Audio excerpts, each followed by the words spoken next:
आणि गडचिरोली जिल्ह्यातल्या राजकीय स्थिती कशी आहे याबाबत चर्चा करण्यासाठी तिकडची माहिती देण्यासाठी आमचे प्रतिनिधी ओमप्रकाश चुनारकर आपल्या सोबत आहेत।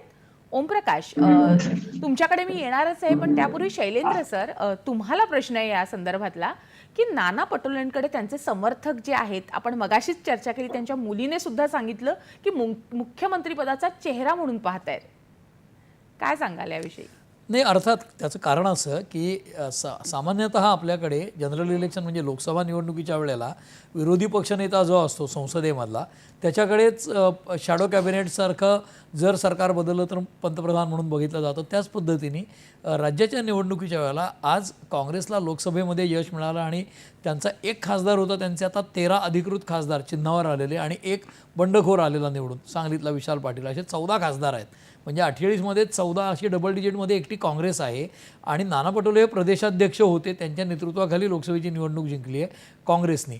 त्यामुळे आत्ता विधानसभेच्या वेळेला सुद्धा जर काँग्रेसला यश मिळालं तर अर्थातच नाना पटोलेंचा चेहरा मुख्यमंत्री पदासाठी जे काही 5-7 चेहरे येतील पुढे त्यातला एक निश्चितपणे असेल। दुसरी गोष्ट अशी की ते विदर्भातून येतात आणि विदर्भामध्ये आज एकूण 62 मतदारसंघांपैकी 35 ठिकाणी मला वाटतं अशी परिस्थिती आहे की काँग्रेस आणि भारतीय जनता पक्ष परस्परांच्या विरुद्ध लढत आहेत, थेट फाईट आहे। हां, त्यामुळे त्या 35 जागांमध्ये काँग्रेस आणि भाजप यांच्यापैकी जो कोण निर्णायक विजय मिळवेल त्या 35 जागांमध्ये तोच आपापल्या युती किंवा आघाडीमधला मोठा पक्ष म्हणून उदयाला येईल आणि ज्याचे आमदार जास्ती असतील त्यांचा मुख्यमंत्री होण्याची शक्यता अधिक आहे। कारण ती निवडणुका निकालानंतर जरी चर्चा होणार असली मुख्यमंत्री पदाची, तरी मला वाटत नाही हा सगळ्यात मोठा आमदार असलेला पक्ष जो आहे तो मुख्यमंत्रीपद यावेळेला त्याग करून सोडेल असं मला वाटत नाही।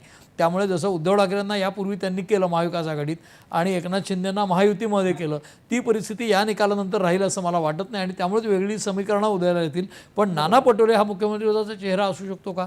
तर असू शकतो। ओमप्रकाश, नाना पटोलेंसाठी लढत कशी असणार आहे?